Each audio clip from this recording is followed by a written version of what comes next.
anterior, nosotros habíamos visto que la molécula de ATP podía perder o podía ceder 1, 2 o 3 grupos fosfatos. No, para que ella pierda los 3 grupos fosfatos de una vez, como son grupos muy energéticos, hay que imprimirle mucha energía. Es una reacción que no se da. Pero ella sí puede ir liberando 1 a 1, es mucho más fácil.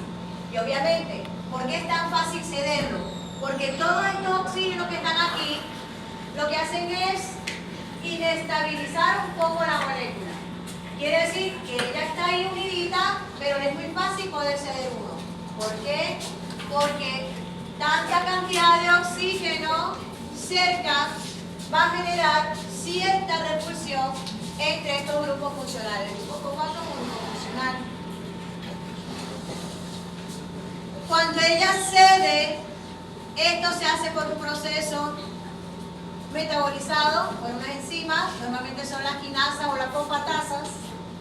En este caso, cuando transferimos del ATP, o sea, llegamos de último y dejamos la puerta abierta. No, porque quien está atrás mío, yo la dejé venía, porque no hay nada.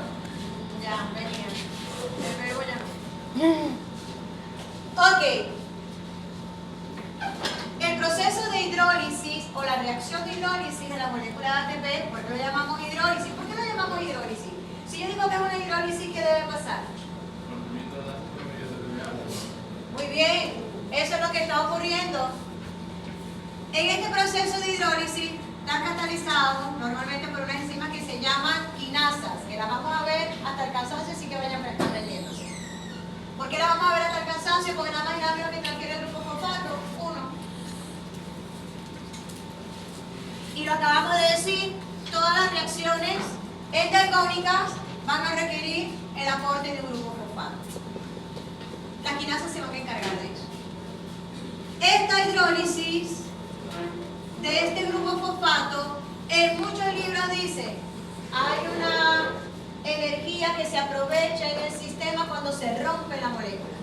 No es solamente que se rompe la molécula y hay una liberación de energía, sino el aportarle el grupo fosfato a otra molécula carga a esa otra molécula de energía. ¿De dónde viene esa energía? De ese grupo funcional, del grupo fosfato, que va a hacer que ella reaccione mucho más fácilmente que cuando no lo tenía. Cuando ocurre la hidrólisis, libero un grupo fosfato que se lo voy a ceder a alguna molécula y me va a quedar mi molécula de ADP, difosfato, adenosin difosfato.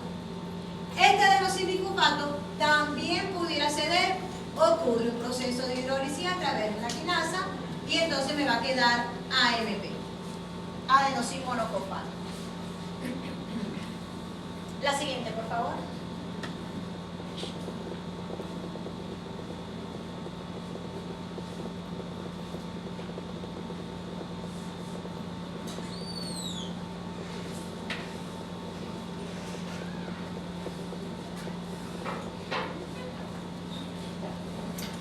Fíjense, las reacciones para ceder grupo fosfato, ellas pueden ceder 1 a 1, pero también yo puedo tener, aquí tengo el proceso de hidrólisis, yo puedo tener un proceso de hidrólisis donde libere, 2 grupos fosfatos de forma inorgánica. Este es un grupo que es muy energético y normalmente cuando esto ocurre es porque esa reacción va a ocurrir como en 2 fases. Una primera, donde está la liberación del grupo, lo llamamos pirofosfato, que posteriormente él va a disociarse y va a generar más energía. Es como liberar energía en 2 tandas, o como por rebotipo, en una primera y en una segunda reacción. Normalmente las dos, vamos a decir, los 2 procesos de ruptura del ATP y del pirofosfato se aprovechan en la reacción. Entonces, es una reacción, fíjense, el número es negativo, quiere decir que es exergónica, el número es negativo, quiere decir que es exergónica. En este caso, como yo tengo una segunda reacción de liberación de energía que está dada por el pirofosfato, esta reacción es un poquito más energética. Es lo que estoy hablando acá, justamente. El ATP libera libera dos grupos fosfatos de una vez en forma de pirofosfato. Ese pirofosfato es altamente energético. Se puede disociar, va a generar dos fósforos inorgánicos separaditos y eso es extremadamente exergónico. Muchas veces nos preguntamos, bueno, si es tan energético, ¿por qué principalmente yo voy saliendo uno a uno? Porque si no necesito tanta energía, ¿para qué la voy a generar? Porque voy a perder. Entonces, utilizo estrictamente la necesaria.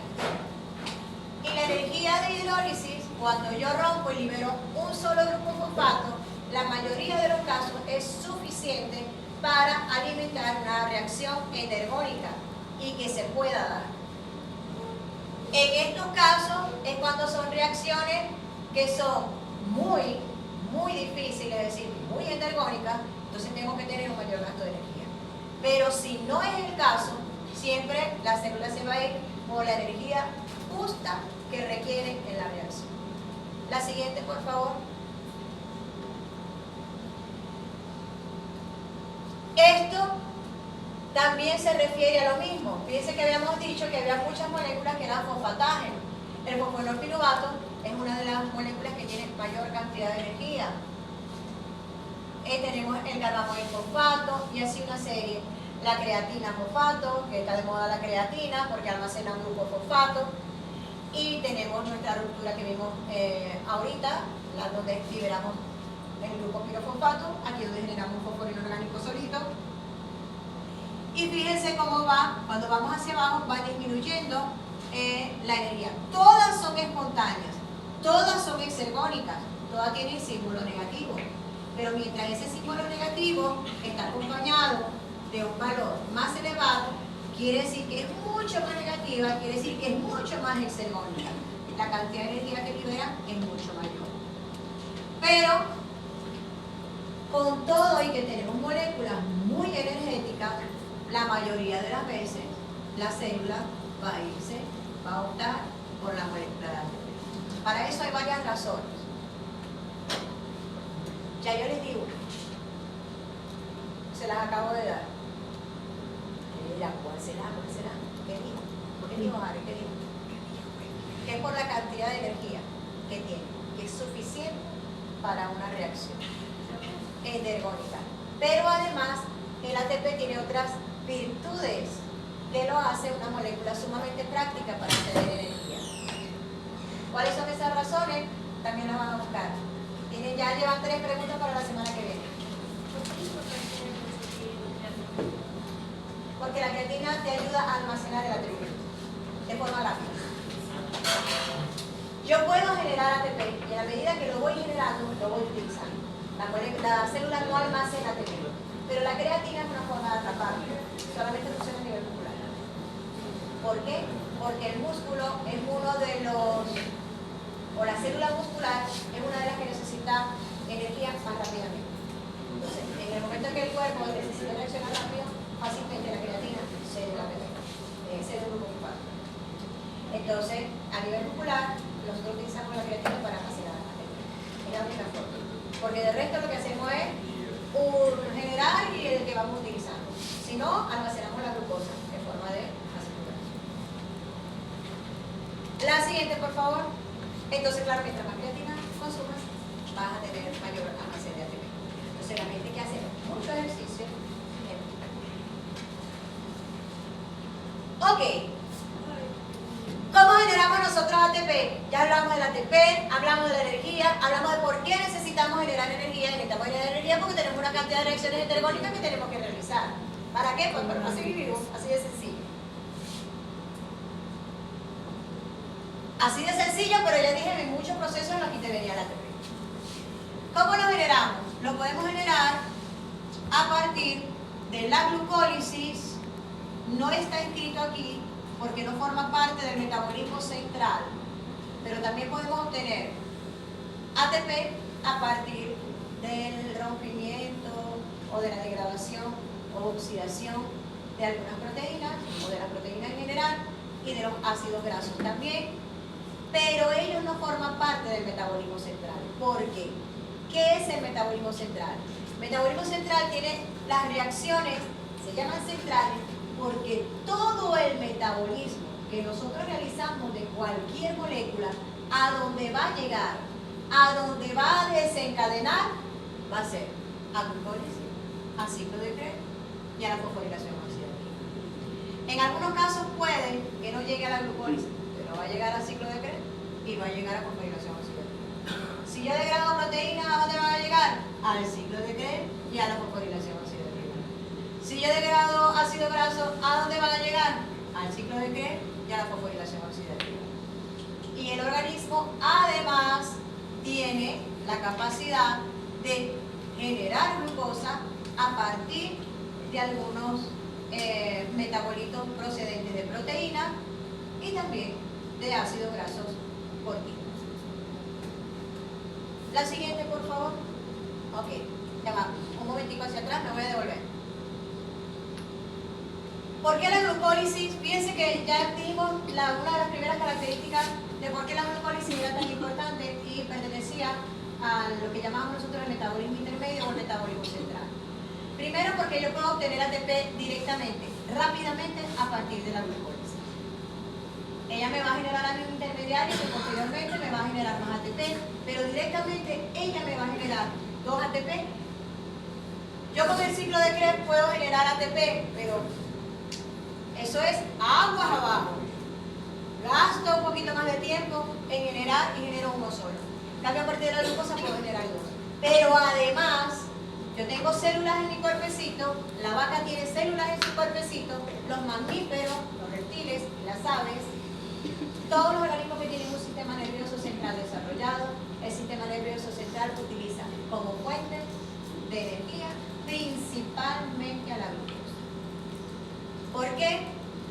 Porque los ácidos grasos tienden a ser moléculas muy grandes y no atraviesan la barrera hematocefálica. Entonces, la principal fuente de energía son el azúcar, la glucosa en forma de glucosa y en algunos casos cuerpos cetónicos que son, como decir ácido graso, pero muy chiquititos. ¿Ok? Pero la principal fuente de energía es la glucosa.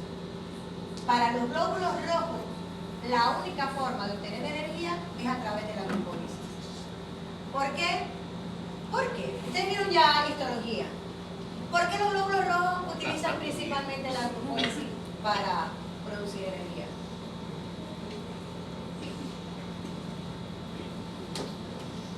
¿Qué característica tiene un glóbulo rojo? Eso es de lo que ustedes en histología. ¿Ah? No tiene núcleo. ¿Y qué más no tiene? ¿Qué? No tiene mitocondria. Excelente. Y el ciclo de Krebs y la fosforilación oxidativa se da dentro de la mitocondria. ¿Usted no tiene mitocondria? ¿De dónde carga eso? No lo hace. Hace sola y exclusivamente glucólisis. ¿Obtiene 2 ATP de ahí? 2 ATP serán, pero es la única manera que pueden ellas obtener energía. ¿Ok? Entonces, la retina, algunas células de nuestra retina solamente también pueden utilizar la glucólisis como fuente de energía o la glucosa como fuente de energía. Entonces es un proceso sumamente importante. Evolutivamente ha sido el proceso más exitoso para generar energía. La siguiente, por favor. Ok. Nos encontramos nuevamente con nuestras reacciones de oxidorreducción y hacemos el paréntesis. ¿Por qué? Porque de aquí en adelante todo lo que vamos a ver va a ser transferencia de hidrógeno y transferencia de glucosa, principalmente. Todo lo que pierde hidrógeno se oxida. Acuérdense que en la primera clase dijimos, manejar los electrones con el hidrógeno es muy fácil, porque es un átomo de un núcleo que estoy moviendo, de un núcleo. Con un núcleo de un, ¿cómo se llama? De un protón. Es mucho menos pesado, es más ligero, y con él me voy a llevar el electrón. ¿Ok? Entonces, voy a mover hidrógeno para mover electrones. Si yo estoy quitándole electrones a una molécula, la estoy oxidando. Eso no se puede olvidar. Si para el primer examen no se lo sabía, para el que viene, se lo tiene que saber. la glucosa, la proteína, lo que sea que nosotros estemos utilizando, ácido graso, para generar energía, lo que vamos a hacer es lo vamos a oxidar. Se llama oxidación. ¿Por qué? Porque están perdiendo electrones. ¿Y para qué voy a utilizar yo esos electrones? Para generar ATP. Para eso. Entonces, debo aprender en qué momento estoy oxidando y en qué momento estoy reduciendo. Si están perdiendo hidrógenos, se están oxidando. Y el que está ganando se reduce. Se está reduciendo. Muy bien. La siguiente, que no se le olvide. Ahora sí, así. Ok. Otra vez nuestros amigos los grupos funcionales. Volvemos con nuestros grupos funcionales. Sí, sí. Ellos dirán, ¿hasta cuándo? Por eso yo decía, tienen que aprenderse sus grupos funcionales. ¿Por qué es importante los grupos funcionales? Porque también los vamos a movilizar. Tenemos el grupo alcohol, que es el OH, ellos que lo conocen, lo super conocen, algunos. Nuestro grupo aldehído, que a través del aldehído generamos nuestro grupo carbonilo. El grupo carbonilo es sumamente importante, ya lo mismo con las reacciones enzimáticas. Cuando va a haber un rompimiento de enlace, a quien voy a atacar principalmente va a ser el grupo carbonilo para romper el enlace. Ya sea que lo tenga en forma de cetona o en forma de aldehído. Ya sabemos por qué son importantes los ácidos, las aminas. ¿Por qué son importantes las aminas? De aquí yo puedo sacar electrones. De aquí yo puedo sacar electrones.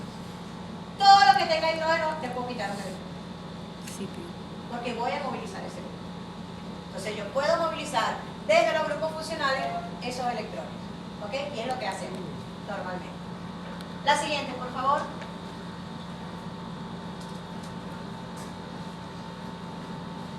Ok. Fíjense, aquí tenemos distintas moléculas que vamos a ir viendo, no se las tienen que aprender, pero se van a ir familiarizando con ellas. Tenemos distintas moléculas que tienen la capacidad de oxidarse o reducirse. Las que tienen facilidad para reducirse las utilizamos para transportar hidrógenos. Y las vamos a utilizar y las vamos a ver en nuestro metabolismo intermedio y también las vamos a seguir viendo. ¿Qué es lo importante del cuadro? Que normalmente nosotros vamos a ir desde un menor potencial de oxidorreducción hacia un mayor potencial de oxidorreducción. Y el elemento más electronegativo es el oxígeno. Y el que tiene el potencial de oxidar más elevado es el oxígeno. Y es el último que va a recibir los hidrógenos que le vamos a quitar a la glucosa, o a la proteína, o a los ácidos grasos. Pero ahorita nosotros vamos a trabajar en función de la glucosa. ¿Qué vamos a hacer con la glucosa? La vamos a romper, la vamos a degradar, vamos a quitarle todos, absolutamente todos los hidrógenos que trae. Y si nos acordamos, la glucosa tiene 6 carbonos, 2 hidrógenos y 6 oxígenos. ¿Qué vamos a hacer nosotros de aquí en adelante? En el catabolismo, quitarle los hidrógenos. Y lo vamos a ir pasando de unas moléculas que son desde las menos electronegativas hasta las más electronegativas. Y en ese saltico que va haciendo ese hidrógeno entre estas proteínas, no siempre las vamos a tener todas. No quiere decir que en la primera reacción yo voy a tener del hidrógeno lineal de H. En algunos casos voy a utilizar lineal de H, en algunos casos voy a utilizar el ácido lipoico y en algunos casos. Lo que sí es que cuando hablamos de respiración aeróbica, y no se nos puede olvidar, el último elemento que va a recibir esos hidrógenos que le vamos a quitar a esa molécula orgánica que estamos oxidando es el oxígeno. ¿Y qué me va a generar? Agua. Por eso es tan importante, porque si el oxígeno no está presente, esa cadena que yo debería hacer para movilizar los electrones y poder ganar energía, no la voy a poder hacer, porque no tengo quien me reciba los electrones. el metabolismo se va por otras vías que son mucho menos energéticas. La siguiente.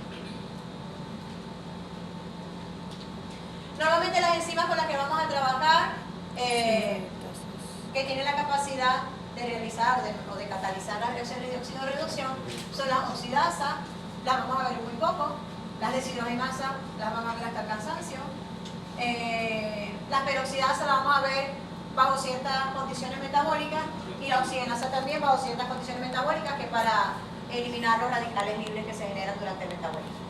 La siguiente, todas ellas son oxidorreductasas. La siguiente. Bueno, esto es un resumen de lo que realmente vamos a hacer nosotros en nuestro metabolismo intermedio, que básicamente es catabólico. Vamos simplemente a través de una oxidasa, vamos a pasar nuestro hidrógeno hacia el agua. En ese proceso, durante ese metabolismo, cuando nosotros vamos a generar agua, la célula tiene que agarrar el oxígeno y disociarlo, porque el oxígeno viene en forma molecular que es O2. Lo tengo que disociar para generar una molécula de agua, porque piensa que la molécula de agua es H2, un solo oxígeno. Entonces ese O2 atmosférico lo tengo que disociar, y ahí lo sostengo hasta que venga el hidrógeno. En ese proceso se generan muchos radicales libres, porque el oxígeno es muy reactivo. Entonces en esos radicales libres que se generan, yo voy a tener unas oxidasas que me van a transformar eso en peróxido de hidrógeno para poder, a partir del peróxido de hidrógeno, generar agua. Pero eso lo vamos a ver nosotros más adelante. Eso es como ejemplo de las oxidasas. La siguiente, por favor. No. Pásala porque las reacciones con la deshidrogenasa las vamos a ver hasta el cansancio. Ok, vamos a comenzar nosotros con el metabolismo intermedio. ¿Qué debemos tener presente hasta ahora? Transferencia de energía, y que esa transferencia de energía nosotros lo vamos a hacer en base a movimiento de electrones, movimiento de hidrogeniones, que lo vamos a hacer a través de oxidorreductasa. La principal oxidorreductasa que nosotros vamos a manejar es el son las deshidrogenasas. ¿Ok? Y nuestro último sector de electrones es el oxígeno. Y es el que va a hacer que tengamos mayor rendimiento energético, y todo eso lo vamos a ir viendo más adelante. Pero ya eso no se les puede olvidar. En el proceso del metabolismo, que nosotros vamos a comenzar a ver ya. Metabolismo son todas las reacciones que se dan en el cuerpo para obtener lo que ya ustedes han dicho: energía y biomoléculas. Todas las reacciones que se dan para obtener energía y biomoléculas. Pero nosotros didácticamente lo dividimos en dos, porque en el organismo no necesariamente está dividido en dos. El catabolismo, para referirnos a todas las reacciones que se dan para la formación de energía, normalmente son reacciones de degradación, es decir, donde rompo moléculas grandes y las convierto en moléculas chiquititas, donde hay procesos de oxidación. ¿Por qué? Porque le voy a quitar los hidrógenos para poder ganar energía. ¿Por qué le voy a quitar los hidrógenos? Porque a través de los hidrógenos tengo yo electrones de una manera fácil, económica. Mover hidrógeno es lo más económico que puedo hacer, químicamente hablando. Entonces, el catabolismo es característico ¿en qué? En todo lo que acabo de decir. Voy a degradar moléculas grandes, es un proceso oxidativo, generador de energía. De moléculas grandes voy a pasar a moléculas chiquititas y voy a generar, en ese proceso metabólico, yo voy a generar ATP, NADH y una molécula que se llama NADPH. Es muy parecida, solamente que ven la diferencia que este tiene un grupo fosfato y este no. Este tiene un grupo fosfato porque este hidrógeno que tengo yo aquí lo voy a utilizar para reacciones anabólicas, es decir, para reacciones que son endergónicas. Entonces ese grupo fosfato me va a facilitar a mí el poder cederle esos electrones a las moléculas que voy a construir. Mientras que el NADH me va a transportar esos hidrógenos hacia lo que llamamos nosotros la cadena transportadora de electrones, que es donde voy a generar más ATP. Hay ATP que yo puedo generar de manera directa. ¿Cómo? A través de la reacción que vimos nosotros, ADP, es decir, adenosín difosfato que tengo en la célula, a un grupo fosfato, yo puedo generar inmediatamente ATP. En algunas reacciones que se me dan en el metabolismo, que son exergónicas y pueden generar esa molécula de ATP. Pero en la mayoría de los casos vamos a ver que lo que realmente estamos generando, que lo que realmente estamos haciendo es quitarle los hidrógenos a las moléculas y esos hidrógenos los vamos a llevar a nuestra fábrica de ATP, que está en la cadena transportadora de electrones. Entonces, en ese proceso de catabolismo, ¿qué vamos a utilizar? Materia orgánica, macromoléculas en forma de azúcares, proteínas, ácidos grasos. Y los vamos a degradar. ¿Hasta dónde lo vamos a degradar? Si tengo oxígeno presente, lo voy a degradar hasta dióxido de carbono y agua. Todo. Si utilizo proteínas, voy a liberar glucógeno. ¿Okay? Si lo que utilizo solamente son carbohidratos y ácidos grasos, voy a tener CO2 y agua. Además de ATP, NADH y NADPH. El proceso anabólico, fíjense que una flechita va para abajo, porque de las moléculas grandes voy a pasar a las chiquititas. En el proceso de anabolismo es todo lo contrario. De moléculas pequeñitas, lo que voy es a sintetizar, voy a fabricar. Entonces voy a fabricar moléculas un poco más grandes. Entonces, de lo pequeñito voy a pasar a mis moléculas grandes. Aquí, ¿disminuye o aumenta la entropía? Disminuye. Disminuye. ¡Pilas! Respondieron dos. Ok. Aquí, para poder construir, me voy a gastar energía. En el catabolismo genero, aquí me lo consumo. El ATP me lo voy a consumir. El NADH, bueno, que utilicé para generar ATP, me lo voy a consumir. Y el NADPH se utiliza también para generar moléculas grandes. Dijimos que el NADPH se iba a encargar de aportar los hidrógenos que iban a necesitar en cambio de moléculas. Para eso el grupo fosfato necesita estar energéticamente encargado. Entonces, va a ser un proceso, como va a recibir los hidrógenos, va a ser un proceso de reducción, no de oxidación. Es un proceso de síntesis, de reducción, de gasto de energía y de producción de moléculas mucho más grandes. Proceso reductivo, proceso oxidativo. No se nos puede olvidar. Perfecto. Voy a utilizar las moléculas chiquitas y voy a generar mis moléculas grandes. ¿La fotosíntesis será un proceso anabólico o catabólico? Pues quiero que me respondan de la mitad para atrás, que no sea Mario. ¿La fotosíntesis será un proceso catabólico o anabólico? Anabólico. ¿Quién me dijo? ¿No escuché? ¿Que no escuché? ¿Quién me dijo? Ajá, ¿qué? Ajá, dime, Daniel. Porque dijo que el anabólico entonces consumía ATP. Anabólico, correctamente. Estoy construyendo glucosa, estoy partiendo del dióxido de carbono, del agua y de la luz. El dióxido de carbono, chiquitico. El agua, chiquitico. La glucosa es mucho más grande que ello y está constituida por ello, por el agua y el dióxido de carbono. Es un proceso anabólico. Hay gasto de energía. Y dice, bueno, pero la luz no le da justamente, puede ser la luz. Le da energía a los electrones para que empiecen a moverse, generen ATP y poder utilizar esa energía para ir al proceso anabólico de constitución de la molécula de glucosa. La siguiente, por favor. El anabólico también es el que usted dijo de, no por el nombre, era como Los endermónicos. endermónico. Correcto. Los procesos anabólicos son endermónicos. Muy bien. Y los procesos catabólicos tienden a ser exergónicos. Tienden a son exergónicos. Ok.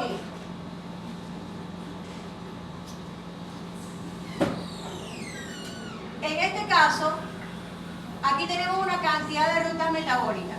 Todas ellas las vamos a ver, pero no ahorita. Ahorita vamos a ver solamente las centrales. Nosotros nos vamos a mover por el medio. Ahorita nos vamos a mover por el medio. Ok.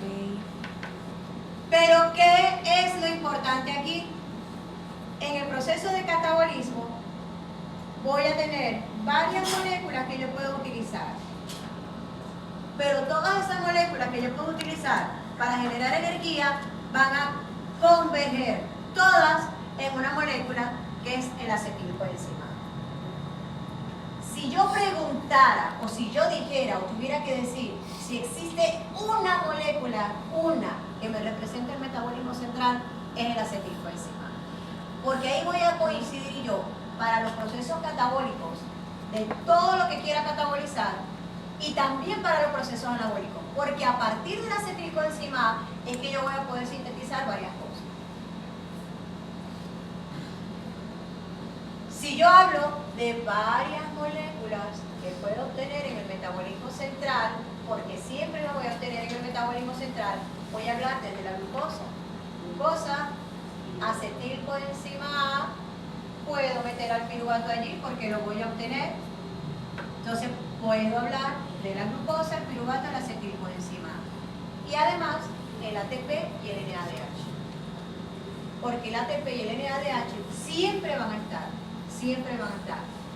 para el catabolismo y para el anabolismo. Para el catabolismo voy a generar ATP y voy a generar NADH. En el anabolismo que voy a hacer, voy a utilizar el ATP. Y el NADH es transitorio, porque el NADH me va a servir para generar ATP que me voy a consumir en el anabolismo. Y como muy bien lo refirió Aarón, en el catabolismo es exergónico y todo lo que estoy generando ahí lo voy a utilizar en mis procesos endergónicos que son del anabolismo. Las rutas centrales. Hablé de las moléculas centrales, es decir, que siempre me las voy a conseguir en el metabolismo, ya sea cata o ana. Si hablamos de una sola, es el acetilcoenzima A. Pero si hablamos de varias moléculas que están siempre presentes en el metabolismo central, la glucosa, el piruvato, la acetilcoenzima A y el ATP. El NADH para catabolismo, pero no me aparece para el anabolismo. ¿Qué me refiere este gráfico? Que todo el catabolismo va a converger. Todos van a ir hacia un punto. Mientras que el anabolismo salen de un punto y me pueden generar cualquier tipo de biomoléculas. Entonces, convergente el catabolismo, divergente el anabolismo. ¿Sí entendimos por qué?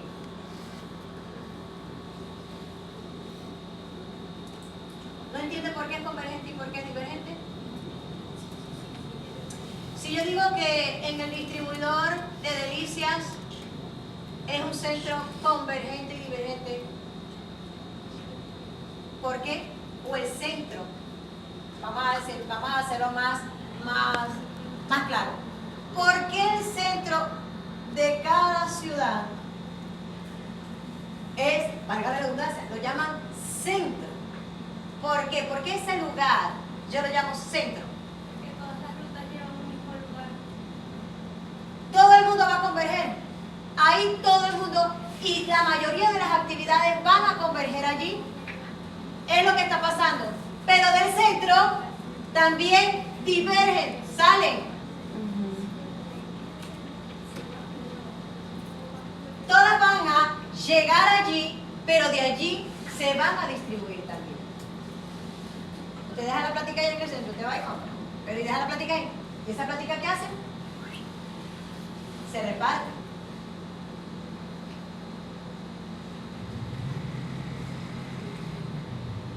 Y los productos que llegan al centro, ¿qué hacen? Se reparten, la gente va y lo compra y se diverge por todas partes, se van. Sea ropita, sea material escolar, lo que sea. En el centro de Maracaibo no se produce mucho, se vende, porque nosotros somos una zona muy comercial, más que productora. Pero por ejemplo, en Caracas se fabrica mucha ropita, y en el centro se fabrica mucha ropita. Y no voy a comprar blue jeans de allá que son venezolanos y son poquitos, bellos. Y zapatos también. Aquí poco, aquí somos más comerciales. Bueno, por la ubicación geográfica, por lo que sea. Pero es lo mismo. Todo llega ¿a dónde? Al centro, y del centro se distribuye al de tal o al mayor. Lo mismo está ocurriendo aquí. Todo lo que se está generando llega a un centro. ¿Quién es el centro? Todo el mundo está generando lo mismo, acetilcoenzima A. Y la acetilcoenzima A yo lo voy a utilizar para generar cualquier cantidad de cosas. Yo lo voy a repartir para generar ácido graso, para volver a generar glucosa, para volver a generar incluso algunos aminoácidos que me van a servir para generar proteína.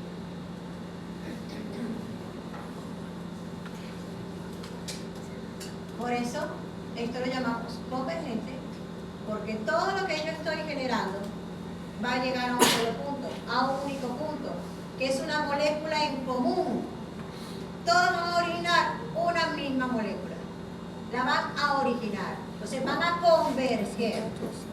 Pero cuando ya ella me va a generar otras cosas, va a seguir otras rutas metabólicas, entonces yo digo, va a irse para otro lado, por eso lo llamamos que va a ser divergente. Cuando usted dice que usted es persona divergente, es porque usted está pensando en otra cosa distinta a lo que piensa todo el mundo. Comparte algunas cosas, pero usted está en otros planos. Bueno o no, diverge de eso.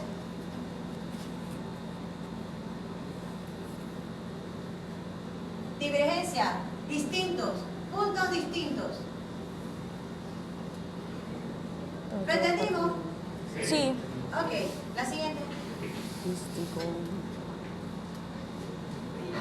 Ahora sí vamos entrando a lo bonito. Todos hemos dicho aquí, una cosa de los alimentos. Tenemos nuestros alimentos que pueden ser procesados por distintas vías. Aquí lo vamos a ver quizás un poco mejor lo que estamos explicando. Yo voy a consumir azúcares, complejos, simples. Voy a consumir grasas y voy a consumir proteínas. La mayoría de los organismos. Pero obviamente nos tenemos que ubicar que en el mundo animal yo tengo organismos que, por ejemplo, los carnívoros, yo tengo un jaguar, tengo un león, ellos no se van a comer una ramita. Claro. En cambio, ellos van a consumir pura proteína. Pero ellos, a partir de esa proteína, su lóbulo rojo utilizan el azúcar, glucosa. Su sistema nervioso utiliza glucosa. Tienen que fabricar glucosa.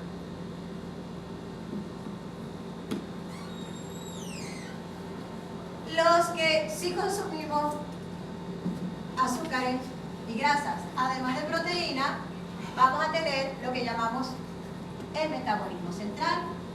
A partir de los azúcares yo puedo generar glucosa, pero yo también puedo generar glucosa a partir de algunos ácidos grasos. Y puedo generar glucosa a partir de unos ácidos grasos, de unos aminoácidos, perdón. Y a partir de algunos ácidos grasos pequeños, yo también puedo obtener glucosa. A partir de unos cuerpos cetónicos yo puedo generar glucosa. ¿Qué quiere decir? Que a partir de las proteínas, a partir de las grasas y a partir de los polisacáridos, yo puedo obtener glucosa. Fíjense que todos pueden llegar a la glucosa.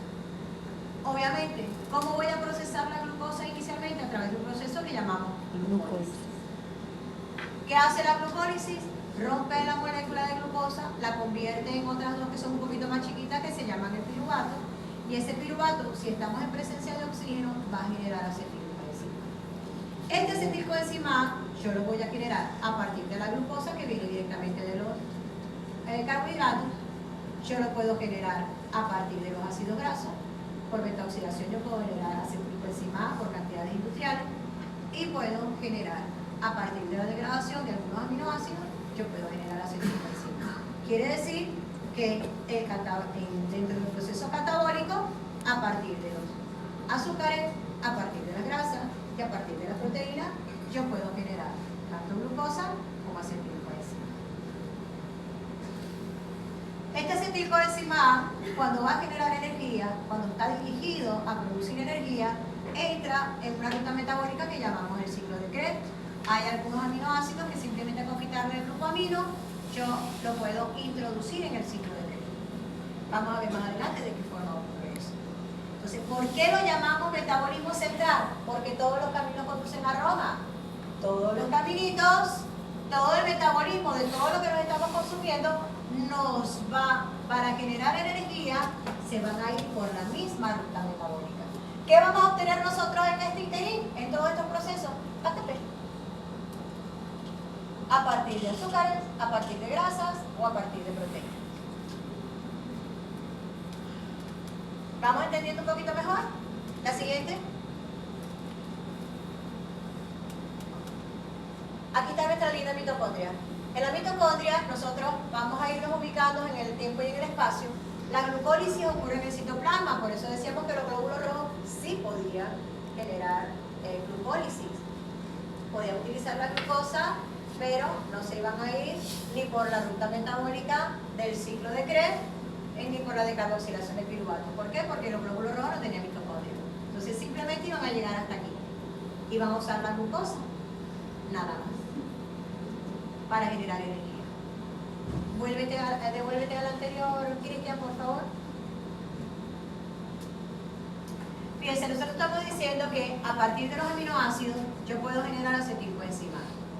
Ciertamente yo puedo generar acetilcoenzima, pero en el caso del glóbulo rojo no va a hacer nada con el acetilcoenzima.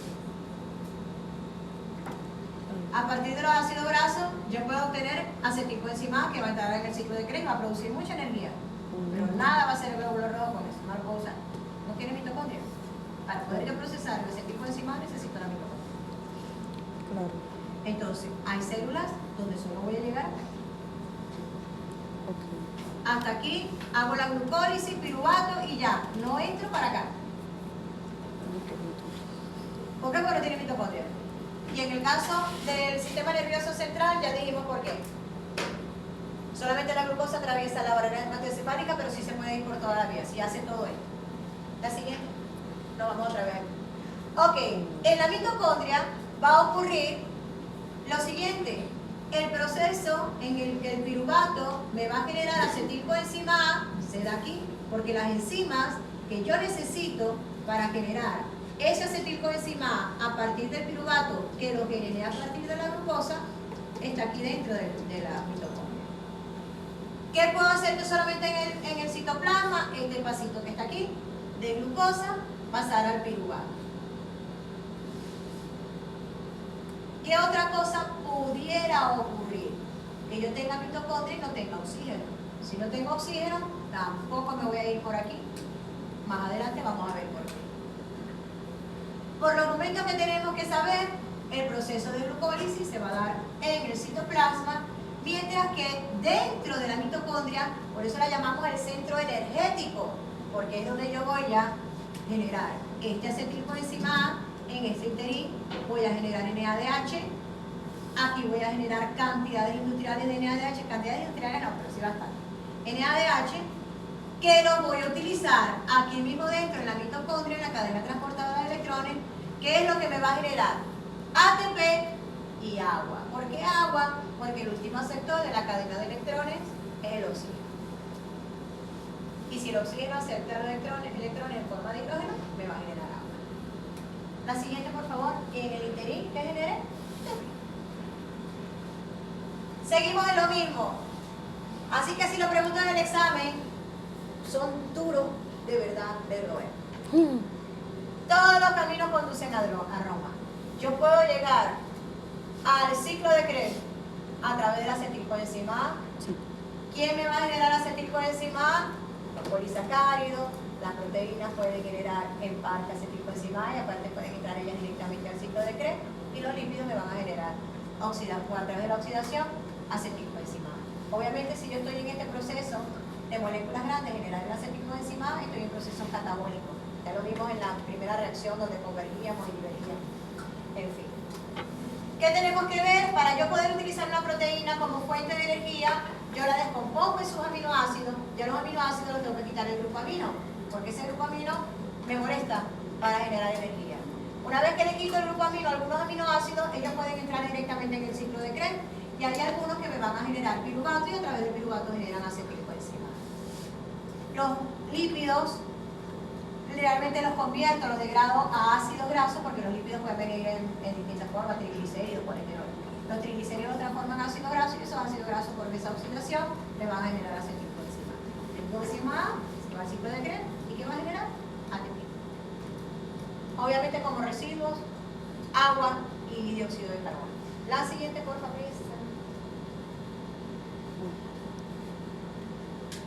o bien, se llama. ¿La siguiente? No, Ahí ya vamos, se otra vez acabó. otro archivo. Por lo menos, glucólisis. Y queda para la próxima clase ciclo de Krebs y... Fíjense.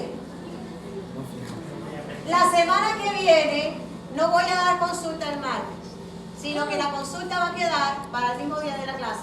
Entonces, todo lo que veamos hoy lo van a estudiar para que traigan sus dudas el mismo martes, porque el martes serán 2 horas de clase como mucho creo, o 3, pero queda 1 hora de clase, 1 hora y media de clase, para la consulta.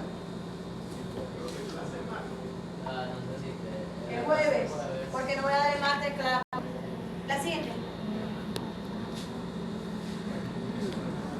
Ok. Nos vamos a ubicar.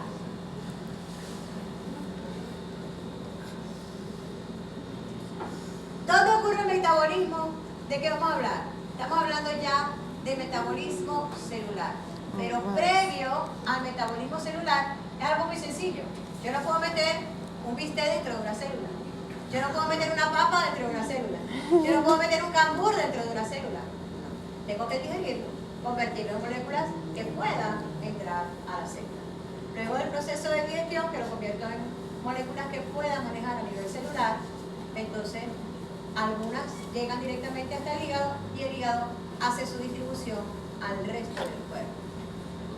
Fíjense, a partir del proceso de digestión, menos los lípidos, y sin embargo, los lípidos inicialmente cuando nosotros no los comemos, los digerimos y ellos van directamente a un sistema que se llama el sistema linfático, pero no pasan por el hígado, y a partir del sistema linfático entran en sangre. Luego que hacen un primer recorrido por el sistema sanguíneo, es que lo que queda llega al hígado, el hígado lo procesa y libera entonces su BLD. Pero el resto, fíjense, de los alimentos que consumimos, todos nuestros grupos alimenticios que consumimos, pasan por el hígado y del hígado se distribuyen al organismo. ¿Dónde vamos a tener nosotros? Todas nuestras células metabolizan porque todas necesitan energía, pero nosotros vamos a ver realmente, hay cosas que se dan de forma general en todas las células, pero vamos a ver algunas cosas específicas que se dan a nivel de muscular.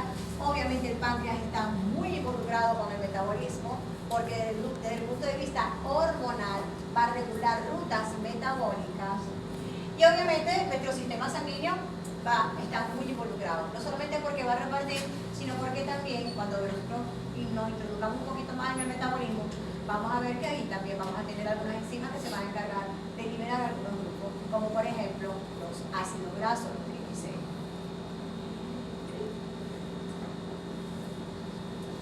Eso a nivel, vamos a decir, de nuestros órganos, pero a nivel celular, todo lo que nosotros vamos a absorber allí como nutriente, estoy hablando de moléculas orgánicas, no estoy hablando de minerales en específico, porque eso es distinto, manejan otras cosas, además del metabolismo energético. Nosotros vamos a tener ciertos procesos que se realizan en el citoplasma, como por ejemplo la glucólisis. Y hay otros procesitos que se van a dar allí, que lo vamos a ver un poquito más adelante, pero no nos vamos a entregar. Y en la mitocondria, que va a ser nuestro centro energético. Si yo hablaría de un centro energético en el cuerpecito, hablaría del hígado. Para todos los organismos, para todos. Se llame cochinito, se llame vaca, se llame gallinita, se llame palomita, como se llame. Pero si yo voy a hablar de un centro energético a nivel celular, voy a hablar de la mitocondria. Salvo ciertas excepciones aplican que ya las mencionamos, los que no tienen mitocondria. ¿A la siguiente? Para que nos ubiquemos. Es lo mismo. Solamente que aquí incluimos la parte digestiva. En la parte digestiva vamos hacia el hígado y el hígado se va a encargar de seguir recirculando y distribuyendo. Quien se va a encargar de la disponibilidad de los nutrientes es el hígado. Nosotros cuando comemos, obviamente, porque si no el hígado no va a tener que repartir. Y sin embargo, cuando el hígado no tiene que repartir, ve de dónde Carrizo saca. Porque él tiene que garantizar que en sangre haya de dónde sacar energía. Entonces, comemos, lo que comemos lo procesa el hígado y lo reparte y lo distribuye. Va al sistema sanguíneo. Cuando no comemos absolutamente nada, que no tenemos ninguna bolita por aquí, entre el hígado y el páncreas se van a encargar de sacar de donde pueda lo que necesitamos nosotros para poder generar energía y proteínas. De donde podamos. Eso lo vamos a ver nosotros con el metabolismo. A nivel celular sigue siendo lo mismo. Lo siguiente, por favor. ¿La otra? ¿La otra? ¿Ya de eso hablamos? ¿De eso también hablamos? Pero Va, bueno, la de arribita un momentico. No. la La- otra. Esa. Ah, ok, de esto ya hablamos. La siguiente. La otra. Esa. No. Esa tampoco. Bueno, puede ser. Ok, fíjense que nosotros hablamos de rutas catabólicas y anabólicas. Ujú. Rutas catabólicas, todas las que me van a generar energía. Rutas anabólicas, todas las que van a gastarse la energía y me van a construir todas las moléculas que yo necesito. Pero hay una ruta metabólica que la denominamos como anfibólica. ¿Por qué? Esta no. Porque a partir de ella yo puedo generar energía, irme por rutas catabólicas, pero a partir de ella yo también voy a generar algunos metabolitos que yo puedo utilizar para generar procesos anabólicos, es decir, para construir, para sintetizar aminoácidos que me van a servir a mí para generar proteínas o para sintetizar algunos metabolitos que me permitan a mí generar glucosa en un momento determinado. Entonces, el ciclo de Krebs es un ciclo que nosotros llamamos anfibólico, porque puede ser utilizado tanto para la generación de energía como para la síntesis de biomoléculas. ¿Ok? La siguiente, por favor. Vamos. Nuestros metabolitos centrales. Vamos a hablar de nuestros metabolitos más importantes dentro de del ciclo. El primero, la glucosa. Nuestra molécula de glucosa. Yo a ustedes les dije que la dibujaran, que la hicieran. ¿La dibujaron? ¿La hicieron? Yo eso no lo revisé. Sí, lo dije. Sí, lo dije hace mucho tiempo. Sí, lo dije hace mucho tiempo, pero no la revisé. Dije que tenía que traer, que hicieran una división, hicieran una glucosita, hicieran un aminoácido. Ah, Sí lo no, dije. sí. Sí lo dije. Sí. Ok. ¿Por qué es importante la glucosa? Ya nos hemos paseado por ahí. Nos paseamos por la producción de energía rápida, la producción de energía para ciertos tipos de células que solamente utilizan la glucosa como fuente de energía. Las neuronas, que es nuestro sistema nervioso central, de eso hablamos. Aquí dice enterocitos, pero es enterocitos. Enterocitos. Médula renal, hay una celulita en nuestra médula renal que solamente utilizan, no todos los riñones, algunas células de la médula renal que utilizamos solamente glucosa. Muy importante, en los testículos, el proceso de formación, espermatogénesis, lo que utilizamos principalmente es glucosa. Y también en la maduración del ovocito se utiliza también mucha glucosa. Lo que pasa es que ahí cuando vamos a la parte de síntesis de hormonas, si utilizamos algunos ácidos grasos, pero principalmente como fuente de energía, si utilizamos principalmente la glucosa. Y en los tejidos embrionarios, el feto utiliza principalmente glucosa para obtener energía, pues mucho más rápido. Y es lo que le puede aportar la mamá también de forma más rápida.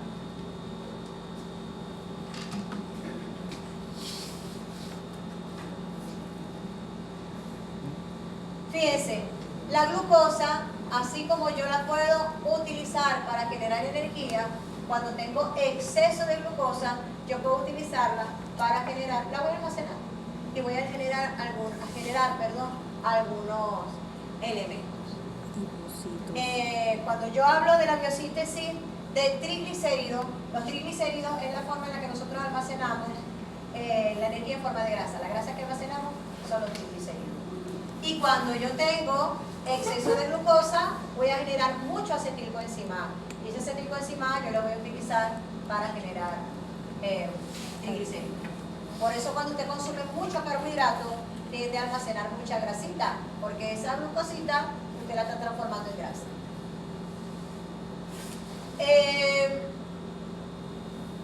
Obviamente es un precursor de los metabolitos del ciclo de Krebs, eso lo vimos, lo que va a inducir a la producción de energía. Principal fuente de energía para la contracción muscular, eso lo dijimos, ya sea tanto aeróbica como anaeróbicamente. De este metabolismo anaeróbico vamos a hablar un poquito más adelante. Cada vez se le da más importancia al metabolismo anaeróbico. Después vamos a hablar por qué. Precursora de la lactosa en glándulas mamarias, sumamente importante. Incluso cuando las vaquitas no tienen la capacidad de asimilar glucosa, es decir, ellas no absorben glucosa a nivel intestinal, incluso en el rumen, lo que absorben son precursores, que son ácidos grasos de cadena corta, que van a utilizar para sintetizar glucosa. Es sumamente importante para ellas porque a partir de allí no solamente que va a obtener la glucosa que necesita para todos estos procesos, sino la glucosa que necesita para formar la lactosa cuando está en periodo de lactancia. La lactosa se fabrica a partir de la glucosa. Se genera un isómero, se genera una galactosa, que es un isómero de la glucosa, y entonces se produce la lactosa. La fusión de dos de esas moléculas genera la lactosa. Fuente de ácido ascórbico en la mayoría de los mamíferos, pero en nosotros estamos muy limitados, son las bacterias las que lo hacen principalmente, pero en el resto de los mamíferos sí. Nosotros no tenemos la capacidad de producir vitamina C, el resto de los mamíferos sí. La vitamina C es muy fácil de producir a partir de la glucosa. La molécula de vitamina C es muy parecida a la glucosa, por eso lo utilizan ahorita para luchar contra el cáncer. ¿Por qué? Contra los tumores, porque los tumores se alimentan de glucosa, tienen un metabolismo muy rápido porque constantemente se están reproduciendo. Y la confunden el ácido ascórbico con la glucosa, incorporan mucho ácido ascórbico, pero no lo pueden utilizar para metabolizar y producir energía, entonces se muere la célula. Oh, wow. Es parte del tratamiento para las personas que tienen cáncer y desarrollo de tumores. Fuente de compuestos conjugantes para permitir la solubilización de productos finales del metabolismo y productos exógenos. Sí es bueno y no es tan bueno. La glucosa tiene la particularidad, como ella tiene tanto grupo alcohol y tanto grupo OH, es muy fácil que ella reaccione con otros elementos. En parte bueno y en parte es malo. El organismo ha utilizado esa propiedad para unirla a muchos compuestos de manera útil, pero cuando tenemos nosotros exceso de glucosa en sangre, entonces empieza un proceso de glicosilación de proteínas que tenemos en sangre y eso es una dificultad más que una ventaja, porque ese proceso de glicosilación justamente es lo que induce la agregación de moléculas y esa agregación de moléculas es lo que crea los ateromas. La siguiente.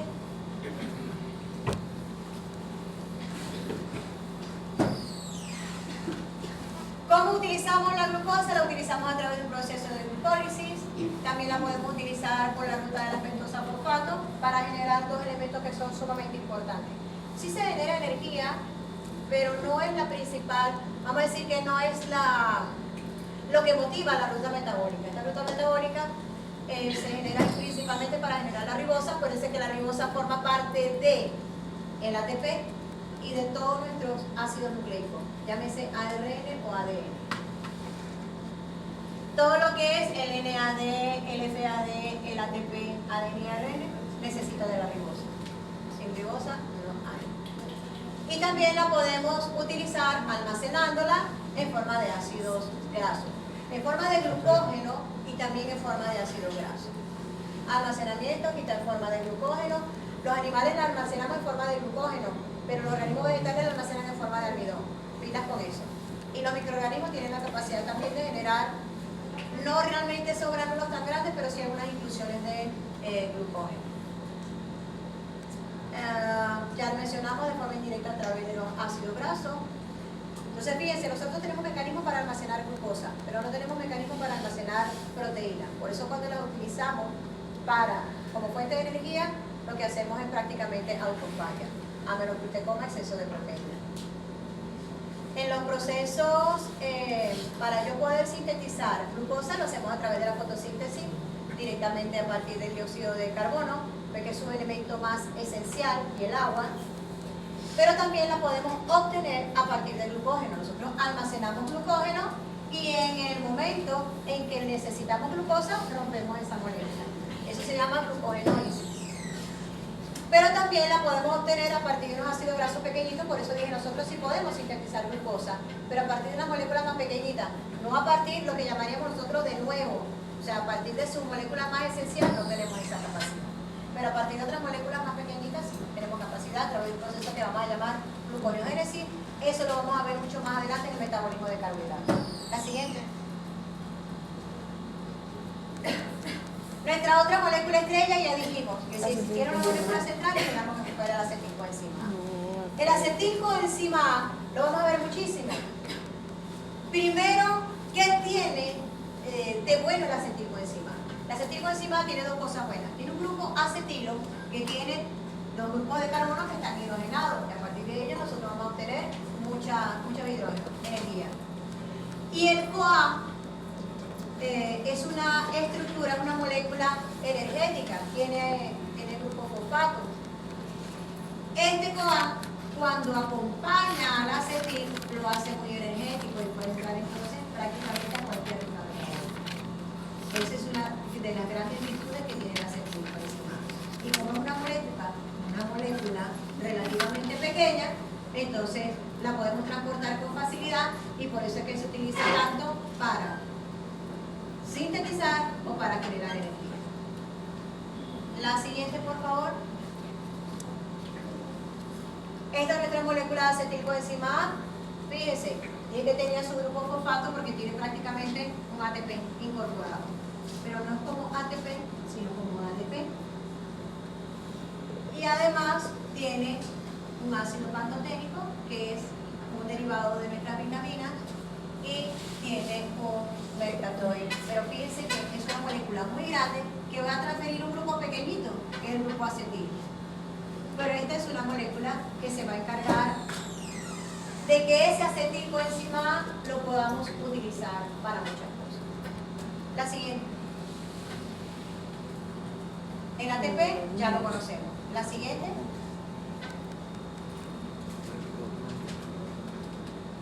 Ahora sí. Bueno, ahora sí no. Todo lo que hemos dicho es válido.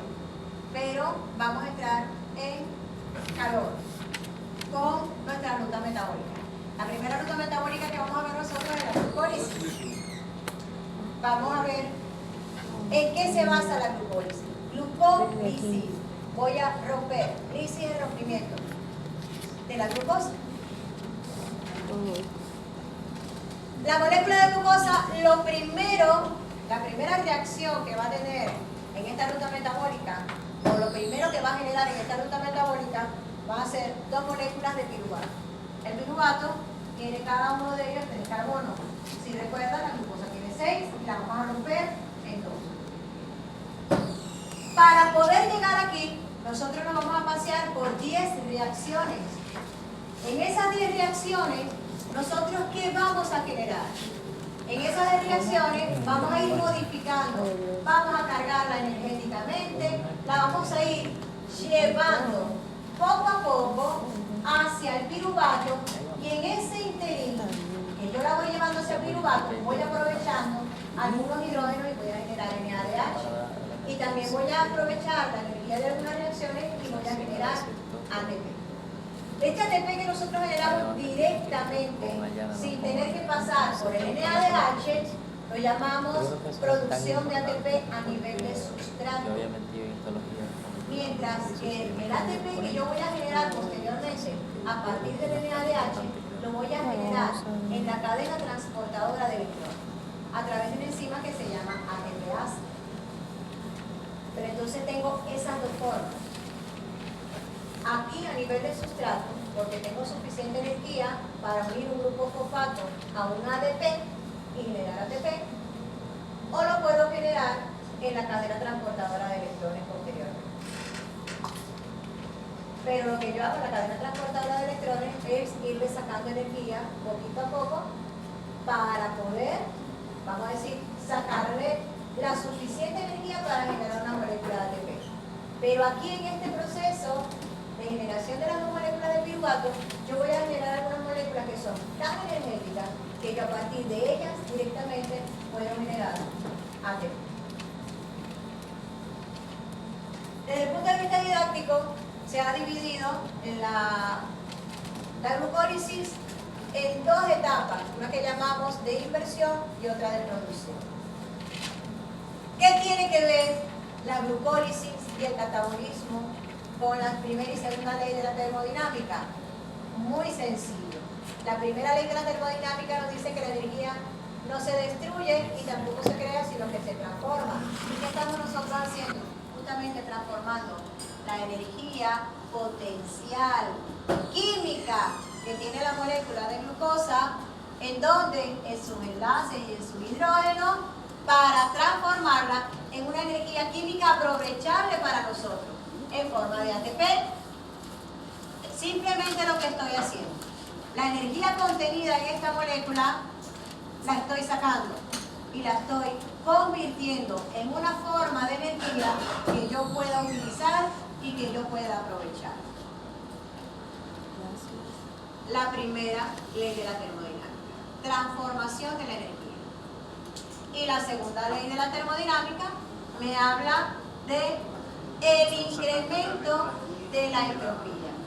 Que las reacciones se van a dar, son favorables, oído al tambor, que están conversando.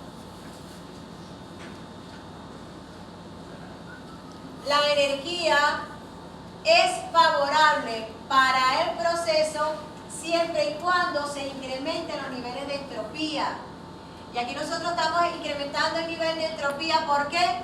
Porque de una molécula nosotros estamos sacando dos de piruvato y los hidrógenos que los estoy liberando hacia el NADH para poder generar más ATP. Entonces, como yo de una molécula estoy dispersando, incrementando la dispersión, yo estoy hablando entonces de que cumple con la segunda ley de la termodinámica porque estoy incrementando la entropía. ¿Por qué estoy incrementando la entropía? Porque estoy generando más moléculas disipadas y la energía se me está repartiendo. Una por aquí y otra por acá. La siguiente. ¿Tatán? Siguiente. ¿No?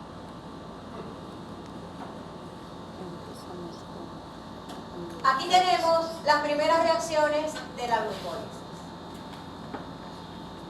En las primeras reacciones de la glucólisis vamos a ver que vamos a invertir.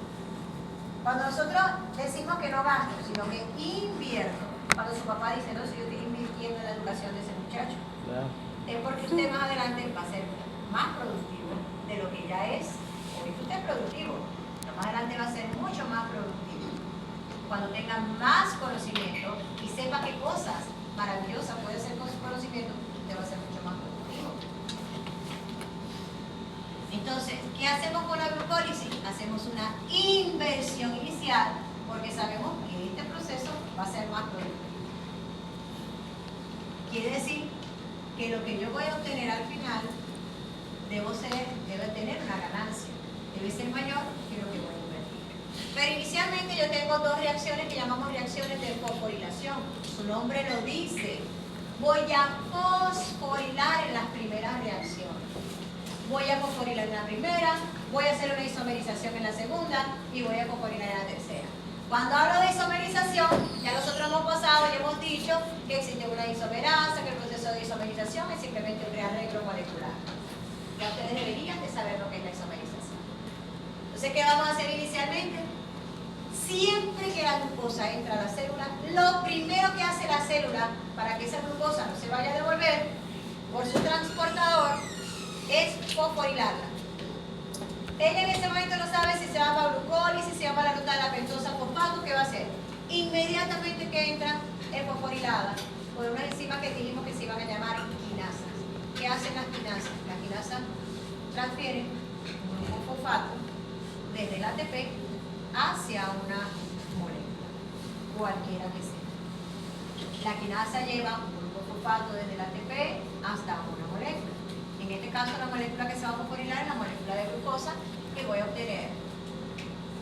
¿Qué voy a obtener?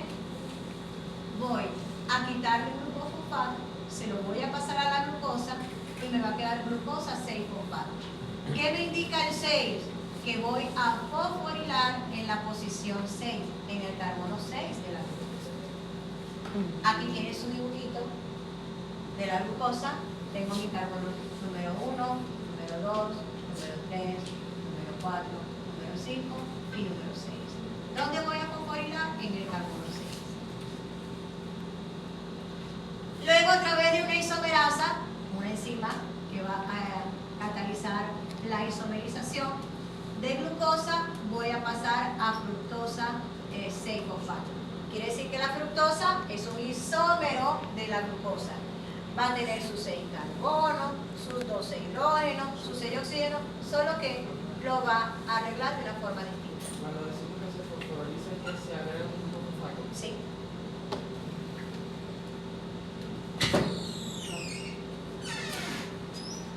Este isómero, la fructosa 6-fosfato, es fosforilado. Quiere decir, aquí me gasté una molécula de ATP y aquí me gasté otra molécula de ATP. Cuando yo transfiero un ATP, cuando yo transfiero un grupo fosfato, el ATP que tenía trifosfato queda como difosfato. El grupo fosfato aquí. Aquí pasa lo mismo. Tenía ATP, voy a transferir un grupo fosfato y este me va a quedar como ADP, adenin difosfato. Pero como la fructosa ya tenía un grupo fosfato, se llamaba fructosa 6-fosfato, ahora se va a llamar fructosa 1,6-bifosfato. ¿Por qué bi? Tiene 2 fosfatos ahora. Uno en la posición 1, en el carbono número 1, y otro en el carbono número 6. Lo pueden ir viendo aquí. Luego, esta fructosa 1,6-bifosfato, que está bien energizada, yo la voy a romper. La voy a romper yo, no. Ella se va a romper por acción enzimática a través de una aldolasa, una enzima llamada aldolasa. La rompe y me va a generar 2 moléculas que no son igualitas, pero son parecidas. Son isómeros la una de la otra. Uno es el gliceraldehído 3-fosfato y el otro es la hidroxicetona fosfato. En esta ruta metabólica, quien se utiliza es el gliceraldehído 3-fosfato. Es el que vamos a seguir procesando. Como es el que se consume principalmente, acuérdense que los isómeros normalmente están en equilibrio. Ellos pueden isomerizar de uno al otro. Quiere decir que el gliceraldehído puede pasar a la hidroxicetona y la hidroxicetona puede pasar al gliceraldehído. Pero como el que me voy a consumir es este, yo voy a desplazar esa reacción hacia que la hidroxicetona isomerice hacia el gliceraldehído. Y a través de la isomerasa, él va a isomerizar rapidito hacia gliceraldehído de fosfato. ¿Por qué? Porque es el que se me está consumiendo en la reacción. Entonces, ¿qué hice en la fase preparatoria? Energicé mi glucosa, la transformé en fructosa y la superenergicé nuevamente. ¿Para qué? Para romperla. Y generé entonces 2 de gliceraldehído. ¿Por qué digo 2 de gliceraldehído? Porque la de hidroxicetona va a isomerizar hacia el gliceraldehído. ¿Por qué isomeriza hacia el gliceraldehído? Porque este es el que me estoy consumiendo. Este es el que casi no hay. Siempre voy a estar consumiendo. Entonces, la hidroxicetona va a tender a isomerizar hacia el gliceraldehído de fosfato.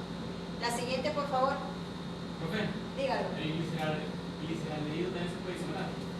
Sí, él puede isomerizar a hidroxicetona. Ellos dos, como dije, van a tender a estar en equilibrio. Pero como el que me estoy consumiendo es el gliceraldehído 3-fosfato, porque es el que va a utilizar la ruta metabólica, la hidroxicetona va a isomerizar hacia el gliceraldehído. ¿Okay? Si yo lo que me estuviera consumiendo es hidroxicetona, ocurre lo contrario. ¿Okay? Porque ellos van a tratar de mantener las concentraciones equivalentes. Entonces, si me estoy consumiendo uno, el otro lo va a estar generando. Ok. Este gliceraldehído 3-fosfato, fíjense que aquí tenemos lo que llamamos nosotros reacciones concomitantes, o que se van a dar de forma simultánea. Aquí tenemos la primera formación de nuestro NADH. Tenemos nuestra primera oxidación en este proceso. ¿Quién se está oxidando? El gliceraldehído. A través de una deshidrogenasa. De la gliceraldehído 3-fosfato deshidrogenasa. Esa deshidrogenasa va a catalizar la reacción y va a utilizar como coenzima al NAD. El NAD entra sin el hidrógeno, él está bien oxidadito, pero se reduce el NAD, se le transfiere el grupo hidrógeno, se reduce y se oxida el gliceraldehído. Cuando el gliceraldehído se oxida, me forma el glicerato. Pero, como esta es una reacción que lleva cierta carga energética, esa transferencia de electrones, hay un grupo fosfato en el entorno, lo que llamamos nosotros un fósforo inorgánico, y entonces es aprovechado para fosforilar al gliceraldehído que había pasado a glicerato. Entonces me va a quedar como 1,3-bifosfoglicerato. Voy a repetir, tenemos dos reacciones aquí. Una fosforilación donde no estoy gastando ATP. Estoy agarrando un fósforo inorgánico que tengo en el citoplasma. La glucólisis ocurre en el citoplasma. Ese fósforo inorgánico se une a la molécula simultáneamente que está ocurriendo el proceso de oxidorreducción. Se oxida el gliceraldehído y se convierte en glicerato. El NAD que venía oxidado se reduce y se convierte en NADH más H o NADH2. Entonces este gliceraldehído oxidado se convierte en glicerato y cuando adquiere un grupo fosfato del medio me va a formar entonces el 1,3-bifosfoglicerato. Bi porque tiene dos grupos fosfatos ahora. No gasté ATP. ¿Por qué digo dos fósforos? Porque tengo dos gliceraldehídos. ¿Ok? ¿Por qué tengo dos gliceraldehídos? Porque tengo el gliceraldehído original que cuando me lo consumí, la dihidroxicetona me formó el otro gliceraldehído. Entonces son dos gliceraldehídos. Por eso aparecen dos grupos fosfatos, uno para cada molécula de gliceraldehído. Voy a tener entonces dos de fosfoglicerato. ¿Por qué? Porque de una molécula de glucosa genero dos gliceraldehídos. Tengo mis dos moléculas aquí. ¿Qué va a ocurrir ahora? Voy a recuperar mi inversión. Usted empezó a ganar platica y no se ha casado, porque si casó, mamá y papá pierden. Si ustedes no se han casado, cuando usted comienza a ganar platica, si es una persona consciente, ¿usted va a invertir en su casa también? Mamá, cobré mi primer sueldo, trae una compra para acá. Te compré unas cortinas nuevas, te compré unas sabanitas, te compré una colcha linda.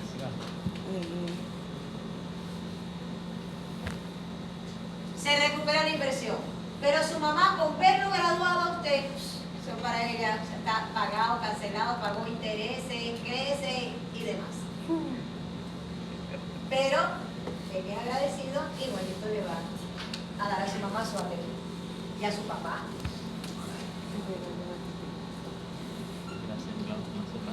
Recupero la inversión. ¿Cómo recupero la inversión?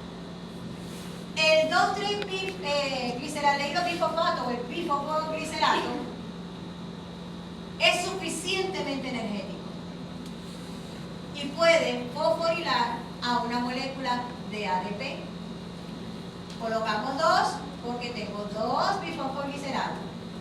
Entonces cada uno puede fosforilar, hacemos una fosforilación a nivel de sustrato y cada uno de ellos me va a generar una molécula de ATP. Por eso hablo de dos ATP. Bifosfoglicerato. Cada uno se dio un grupo fosfato. De bi pasó a uno solo, a un monito. Entonces me quedo como 3 3-fosfoglicerato. Ese 3-fosfoglicerato hace una isomerización y lo que hace es cambiar el fosfato de posición. Estaba en la posición 3, la paso a la posición 2. Luego hay un proceso de deshidratación y me va a formar una molécula sumamente energética, que es el fosfoenol piruvato. Este fosfoenol piruvato, fíjense que cuando veíamos nosotros el cuadro de las moléculas fosfatágenos, que eran muy energéticas, era el más energético de todo. Entonces la célula no va a desaprovechar esa oportunidad y a partir de él va a generar ATP, una molécula sumamente energética. Quiere decir que con facilidad va a ceder ese grupo fosfato. Entonces vamos a tener otra fosforilación a nivel de sustrato. Aquí pagué la inversión y aquí lo que tengo es ganancia. Aquí pagué los 2 fosfatos que invertí entre la primera y la tercera reacción. Aquí ya lo que yo estoy obteniendo es ganancia neta. Bien. Voy a tener 2 moléculas de ATP. ¿Y qué generé? El piruvato. ¿Qué dijimos que íbamos a generar en la glucólisis? Íbamos a generar 2 moléculas de piruvato, 2 moléculas de ATP y 2 de NADH. ¿Por qué es importante este NADH? Porque este NADH posteriormente también me va a generar energía, me va a generar ATP. ¿Ah? Por el grupo H, que van a la cadena transportada de electrones. Si no entendió, no hay problema, lo vamos a volver a hacer, lo vamos a repetir. La siguiente.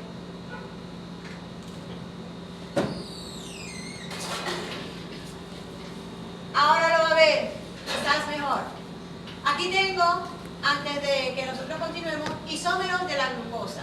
Ok. Isómeros de la glucosa no tienen que ver mucho detalle, solamente usted de lejos lo que va a ver es que son moléculas muy parecidas y lo único que va a cambiar es lo que está marcado en rojo es la distribución que cambia.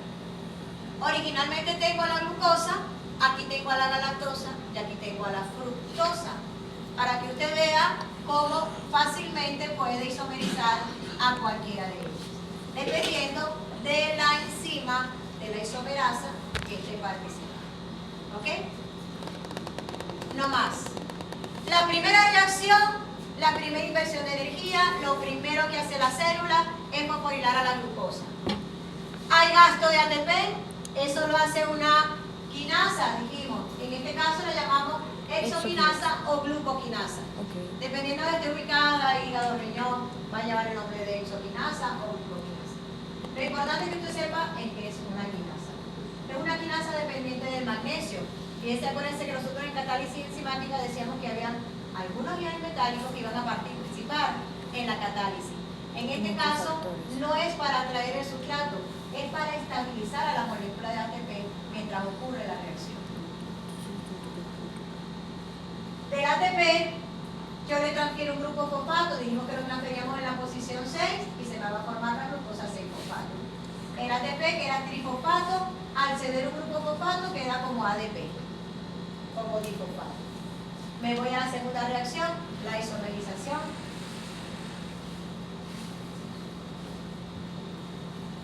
La glucosa 6-fosfato, fíjense que la rayita va en sentido contrario, pero también puede ir para allá. Aquí falta una rayita, la rayita es doble.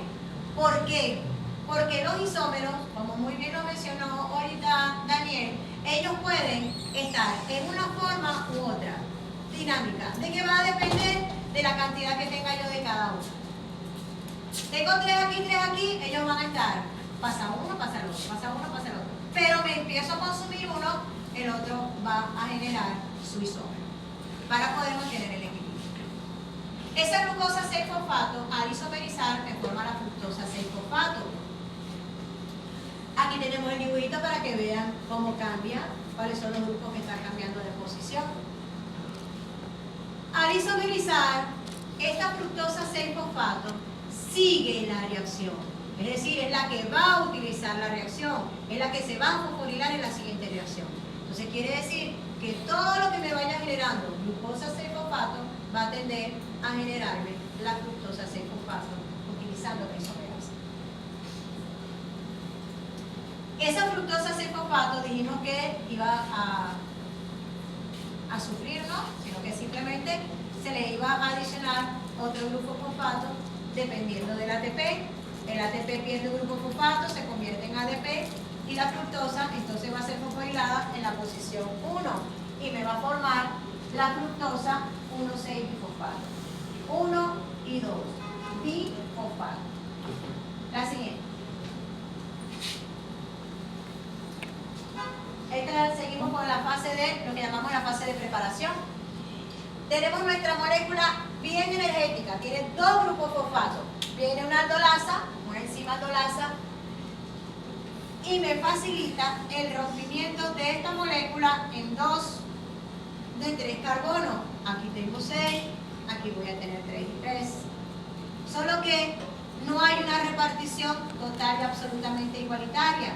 Una me va a formar la dihidroxicetona y la otra me va a formar el gliceraldehído 3-fosfato. Dihidroxicetona fosfato y gliceraldehído 3-fosfato. El gliceraldehído 3-fosfato, que es aquel que está allá, es el que voy a utilizar en la siguiente reacción. Ellos tienden a isomerizar. Aquí sí están las flechitas correctas.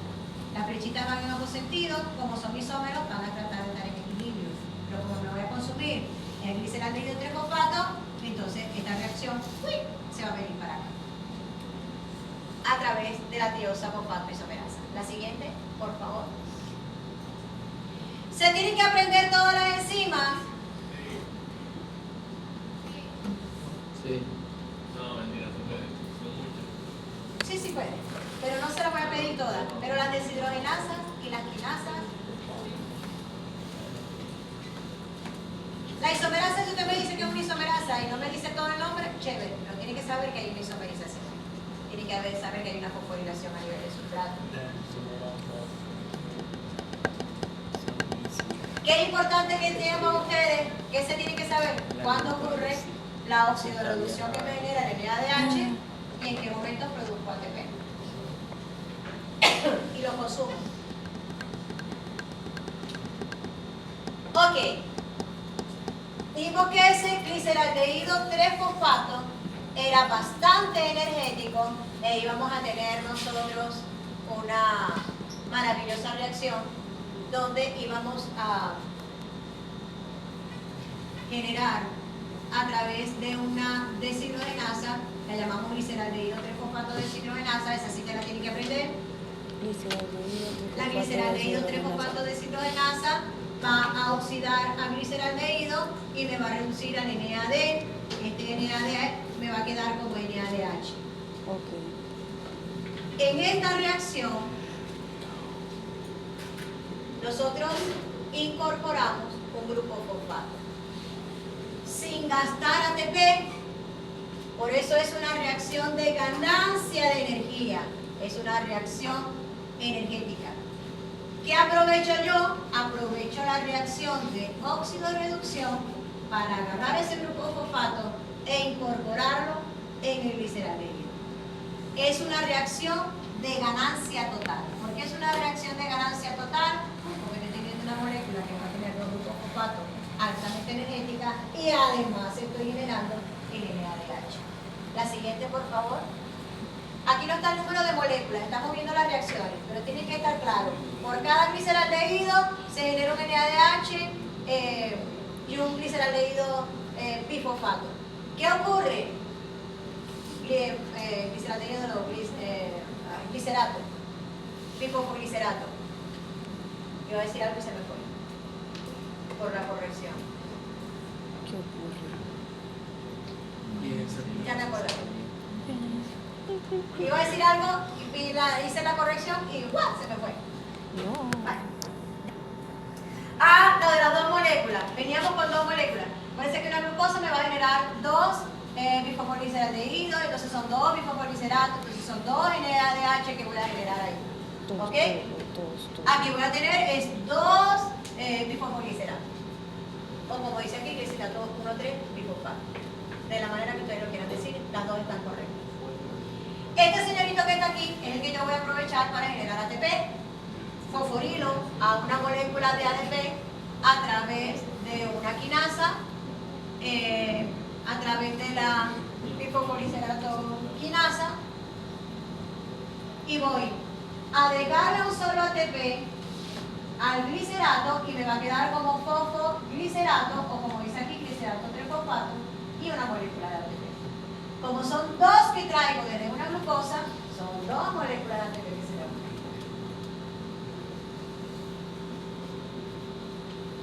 Sigo.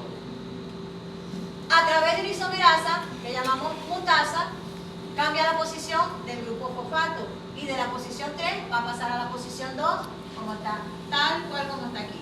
En vez de tener glicerato 3-fosfato, vamos a tener glicerato 2-fosfato. Ese glicerato 2-fosfato, a través de una enolasa, pierde una molécula de agua, se deshidrata y me va a formar el fosfonolpiruvato. Dijimos que este fosfonolpiruvato era divinamente energético y a partir de él es que vamos a generar nuestra otra molécula de ATP. La siguiente, por favor.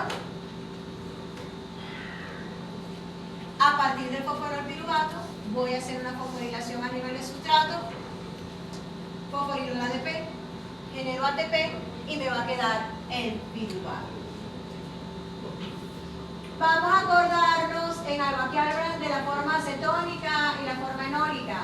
No, nosotros no nos vamos a meter mucho con eso porque a la larga lo que vamos a tener es el piruvato formado.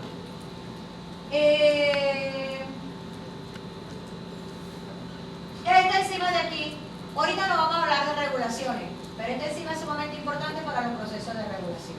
Nosotros no vamos a hablar ahorita de regulación, vamos a hablar puro metabolismo intermedio sin regular. Cuando veamos carbohidratos vamos a regular todas estas rutas metabólicas. ¿Y cómo las vamos a regular? A través de enzimas alotéricas. Así que, opeen su enzima alotérica.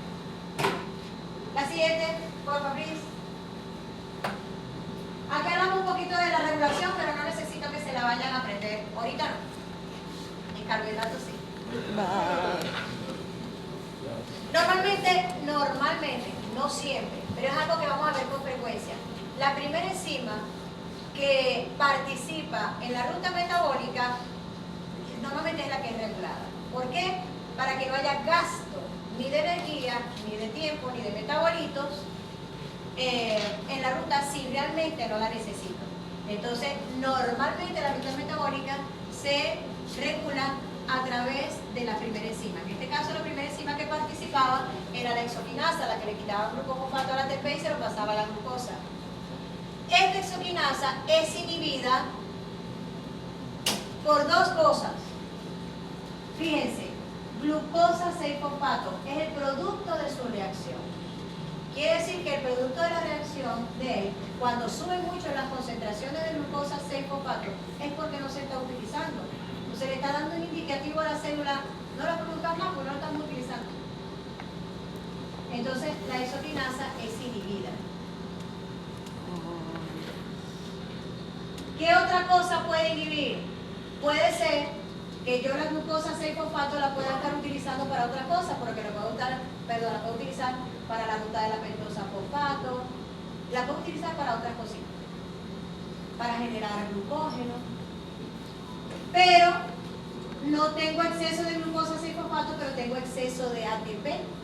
Si tengo exceso de ATP, suben las concentraciones de ATP, inmediatamente la exoquinasa también es inhibida. Quiere decir que tienen dos sitios alostéricos. Una para la glucosa 6-fosfato y otra para el ATP. Ambos la van a regular. Uno o el otro. La fosfofructoquinasa, que es la quinasa que fosforila la fructosa 6-fosfato, esa fosfofructoquinasa es inhibida por el citrato, que más adelante vamos a ver qué es, y por altos niveles de ATP. ¿Qué quiere decir entonces? Si tengo muchos niveles de ATP, no tengo por qué catabolizar, no me voy a meter en la glucólisis.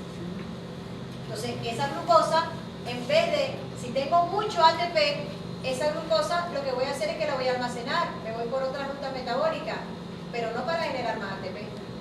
Por eso nosotros poco tenemos exceso de ATP y para eso se usa el citrato, para poder almacenar ATP. Porque nosotros el exceso de ATP no existe. En lo que empiezan a elevarse las concentraciones de ATP, se para la ruta metabólica que lo está generando. Y la piruvato quinasa, que es la última reacción, la última enzima que vimos nosotros, también está regulada alostéricamente por el acetilcoenzima A y el ATP. ¿Qué pasa? Tanto el citrato como el acetilcoenzima A son productos de la reacción aguas abajo. Si yo tengo acumulación de acetilcoenzima A y tengo acumulación de citrato, no tengo por qué estar generando el piruvato, que estoy generando a partir de la glucosa. Entonces se va a bloquear la ruta metabólica. En el caso de los activadores, este es un indicador metabólico de energía. Esto es la fructosa 2,6-bifosfato, que normalmente está en altas concentraciones cuando los niveles de energía están muy bajitos. Entonces, ella va a activar a las enzimas para que la ruta metabólica se dé más rápidamente. Y el AMP, fíjense que nosotros decíamos que cuando el ATP perdía sus dos grupos fosfatos, se convertía en AMP. Quiere decir que si tengo mucho AMP, es porque no tengo casi ATP. Quiere decir que el ATP lo estoy quitando el primer y el segundo grupo fosfato. Quiere decir que casi lo tengo.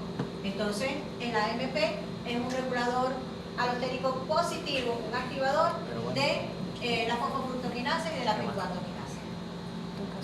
La siguiente, la que necesito un receso soy yo, porque ya está sentadito, pero está aquí para aquí. 4 horas hablando. 4 no, todavía no tengo las 4. ¿Ah? Ya casi. ¿Pero? Las 4 horas hablando. ¿Ah? No sé qué tengo.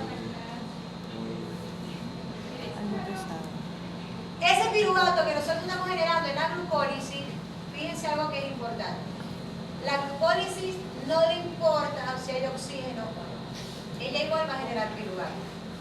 Ninguna de sus enzimas, fíjense lo que vimos ahorita en la regulación, ellas no van a depender de la presencia o de la ausencia de oxígeno. Pero la ruta metabólica que agarre el piruvato sí va a depender de la presencia o de la ausencia de oxígeno.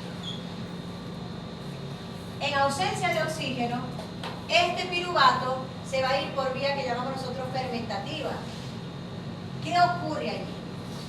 Y no es solamente cuando no tengo oxígeno.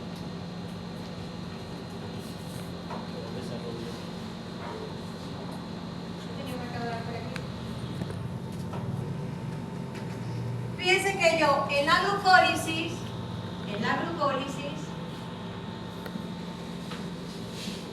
genero NADH, voy a generar, por cada molécula de glucosa, voy a generar 2 NADH, más H, yo le voy a colocar aquí 2, lo voy a abreviar, y voy a generar 2 moléculas de ATP.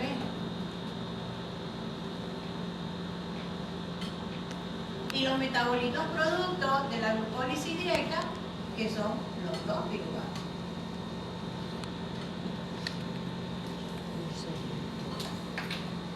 En ausencia de oxígeno pasa algo.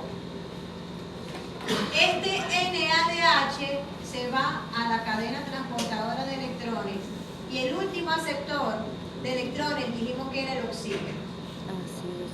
Entonces, estos hidrógenos que yo tengo aquí, en la cadena transportadora de electrones, lo va a recibir el oxígeno para formar agua.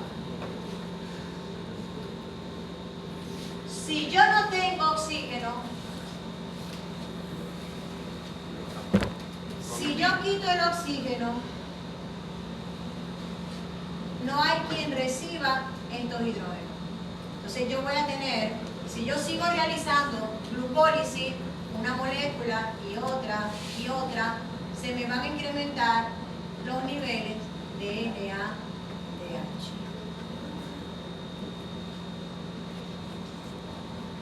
Y tengo dos cosas. Lo primero es que este es un regulador alostérico de la ruta aeróbica del piruvato, que ya la vamos a ver más adelante. Si yo tengo mucha acumulación de NADH, se me bloquea la oxidación del piruvato. Entonces, ¿qué tiene que hacer la célula? La célula tiene que hacer dos cosas. Primero, manejar las concentraciones de piruvato, porque este es ácido.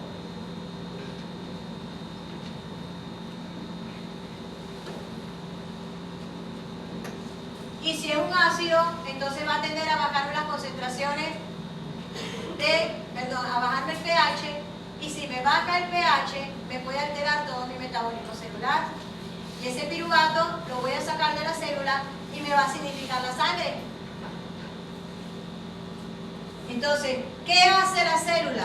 La célula utiliza este exceso, además de bloquear la oxidación del piruvato, utiliza ese exceso para reducirlo, pero lo va a reducir en forma de etanol y en forma de ácido láctico. Se va a ir por la vía fermentativa. Si me produce el etanol, eliminó el problema de la formación de ácido. Con el ácido láctico no, pero el ácido láctico tiene una gran ventaja que no tiene el ácido pirúvico. El ácido láctico yo lo puedo convertir en glucosa nuevamente en el hígado. Me lo llevo para el hígado y lo convierto en glucosa. ¿Y cuál es la ventaja? Que puedo generar otra vez los dos ATP. ¿Pero es que va a generar el NADH? No hay problema. En lo que yo genero el piruvato, lo mezclo con los dos NADH, lo reduzco y formo el lactato y me lo llevo nuevamente para el hígado y genero dos ATP más. Esta es la forma en la que los glóbulos rojos obtienen su energía. Obtienen nada más los dos ATP de la glucólisis. Pero como no tiene mitocondria, no tiene la capacidad de utilizar el ácido pirúvico, el piruvato. Entonces, lo que hace es, para evitar la acumulación del ácido pirúvico, simplemente lo reduce con el NADH. ¿Qué quiere decir que lo reduce? Que el NADH le va a pasar los hidrógenos y va a quedar como NAD. Entonces, este NADH me va a servir a mí para neutralizar de cierta forma la formación, la producción y el exceso de ácido pirúvico. ¿Qué ocurre?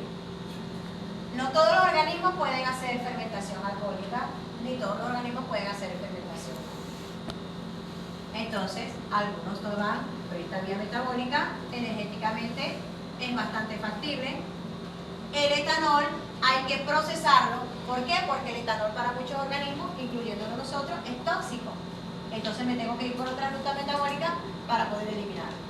¿Ok? ¿Cuál es la ventaja de este señorito de acá? Que yo lo puedo seguir utilizando y en los mamíferos ocurre así.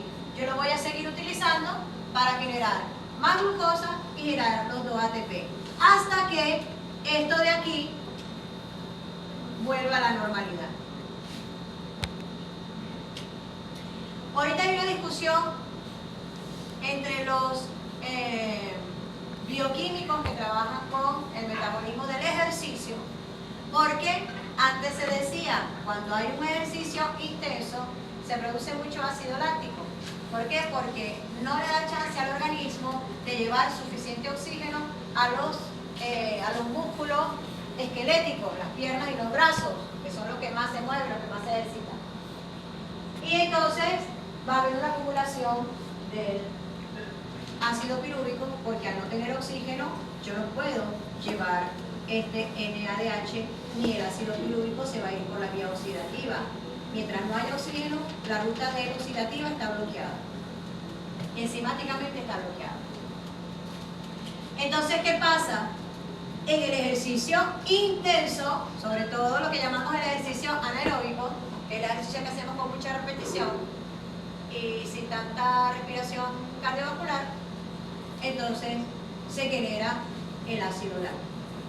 ¿Por qué se genera el ácido láctico? Porque agarro el ácido pirúvico que generé para producir energía con el NADH y me fui por la vía fermentativa para producir el lactato. La ventaja del lactato es que me va a generar nuevamente glucosa. Entonces, el hígado siempre va a estar liberando glucosa al cuerpo, en sangre siempre voy a tener glucosa y voy a poder estar generando constantemente estos dos ATP de aquí. Sin embargo, cuando hay acumulación de ácido pirúvico a nivel muscular, no es cuando usted siente dolor, porque el dolor usted lo puede sentir hoy, mañana y pasado se hizo un gran esfuerzo físico, hubo rompimiento de la fibra muscular. Es cuando siente ardor. Ese dolor que usted siente, me quema, no puedo más, eso es acumulación de ácido láctico. Pero ese pasa, porque usted con respiración, por eso su entrenador le dice respire bien, respire mejor, respire profundamente, porque le va a llegar más cantidad de oxígeno. Va a acelerar La eliminación del ácido láctico, sí, porque yo voy a poder, ese ácido láctico que generó glucosa, cuando ya yo estoy recibiendo suficiente oxígeno nuevamente, va a poder oxidar el piruvato y no voy a tener este problema, la acumulación del ácido pirúvico. Porque hay una controversia ahorita, porque hay muchos bioquímicos que dicen que no necesariamente yo tengo que tener ausencia de oxígeno, sino que cuando estoy generando mucho trabajo muscular, se genera un exceso del ácido pirúvico. Y ese exceso de ácido pirúvico, sí porque sí, me va a llevar a la producción de lactato, porque ellos van a reaccionar. La acumulación de ácido pirúvico en el músculo va a hacer que él reaccione con el NADH. Hay uno que se va a poder ir por la vía oxidativa, porque no voy a tener el bloqueo enzimático, porque tengo presencia de oxígeno. Pero como estoy haciendo un ejercicio muy fuerte, estoy generando mucho ácido pirúvico, entonces va a reaccionar con el NADH. Y todavía están con la discusión. Yo les dejo los dos motivos por los cuales estamos generando lactato. Esta vía del lactato que pasa glucosa en el hígado y el hígado vuelve a liberar glucosa a sangre y esa glucosa puede llegar otra vez hasta el músculo y seguir con el ciclo, eso lo descubrió una bioquímico de apellido Cori y por eso se llama el ciclo de Cori. Lo vamos a ver probablemente en carbohidratos y lo vamos a seguir viendo más adelante. La siguiente, por favor. Ok, estas son las rutas fermentativas. Fíjense que lo que tenemos para la producción de lactato simplemente es una reducción del piruvato. El NADH que llevaba el hidrógeno queda oxidado, se reduce el piruvato y forma el lactato.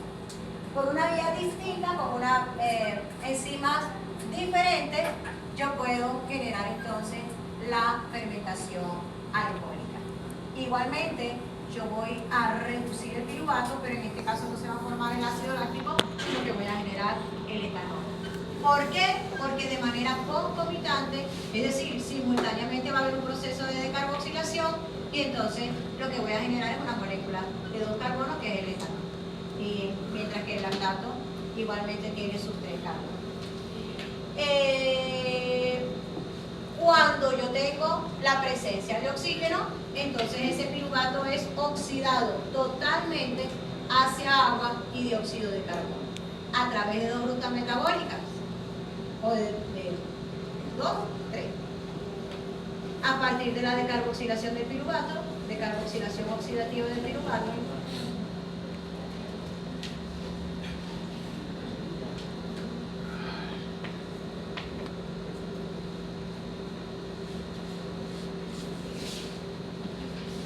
Es una ruta tan importante y no todos los libros la tocan. Muchos libros hablan de la glucólisis y de una vez se meten en el ciclo de Krebs y lo que me dicen es que tengo acetilcoenzima A. ¿Y cómo llegó esa acetilcoenzima A? La acetilcoenzima A llega allí porque el piruvato es decarboxilado y además es oxidado y me forma la acetilcoenzima A. Y además, no sé por qué se comen esta ruta metabólica, porque aquí yo genero NADH también.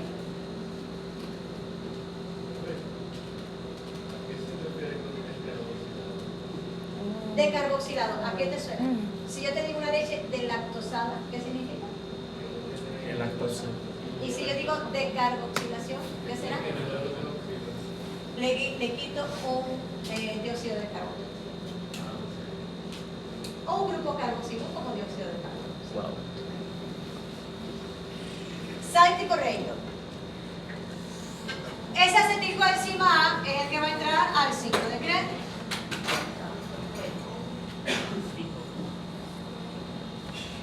¿Qué hora es? 12 y 1. Hasta aquí. A la